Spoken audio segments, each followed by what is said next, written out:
HitFilm 4 Pro is out right now. It's the best version we've ever made, and there's way too much to talk about in just one video. So if you're new to HitFilm, head over to hitfilm.com where you'll find all the details. But this video is going to just talk about some of the new stuff. Here's a shelf with a skull on it.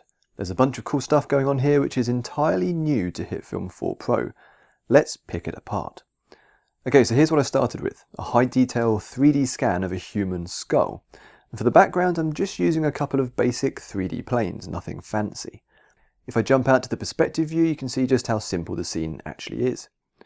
So in previous versions of HitFilm, we used something called a Phong lighting model, which is great for some materials, particularly things like plastics.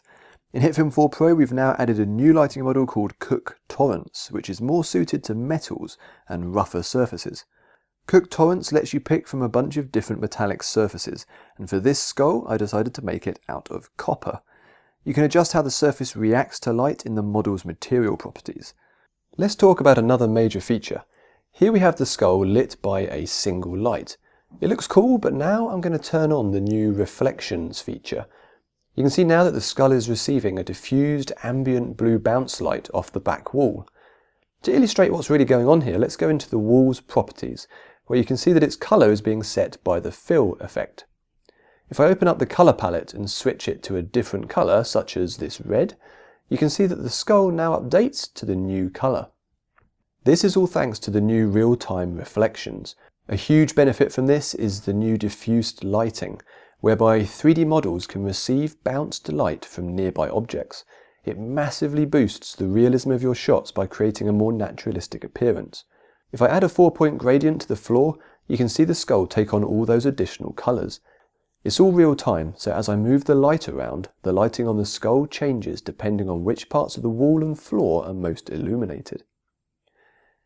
If you think about it, this has pretty massive implications when it comes to trying to composite a 3D model into a live-action video.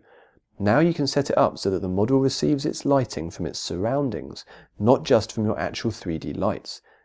It basically makes everything look better without needing much extra work. Obviously, this is also super great for vehicles, spaceships, weapons, anything like that.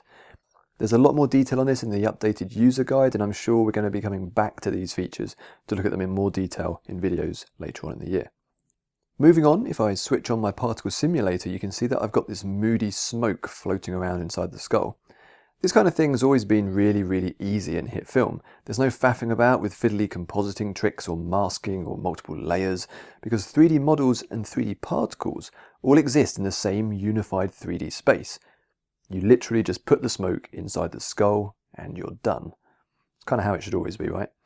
Except in HitFilm 4 Pro, we've now added the ability to soften intersections between particles and 3D models.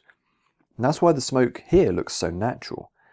So just to illustrate what that actually means, I'm going to temporarily turn off soft particles to show you the difference. Okay, so check out the banding that's going on around the surfaces. This is happening because the smoke is actually made up of 2D textures. Now ordinarily it's difficult to actually identify those individual textures, because in a smoke cloud it all kind of blends together and you can't tell those individual particles. But as soon as they come into contact with something else like the skull, it then becomes really obvious because the texture gets clipped around that surface. So keep an eye on the banding around the forehead of the skull as I start to ramp up the soft particles. You can see the intersections gradually softening until you simply can't see them anymore. This is really an essential feature for any time you want to have a 3D model moving through a cluster of particles. Here's a shot of a spaceship landing. The new soft particles make it really easy to have a ton of dust fly up around the ship without revealing those texture seams.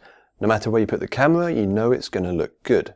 Okay, so I'd love to carry on talking about how you can now import Alembic files which support animation. So you can have a pre-baked animation that you've created in 3D Studio Max or something like that, and then you bring it in and you have that animation directly inside HitFilm.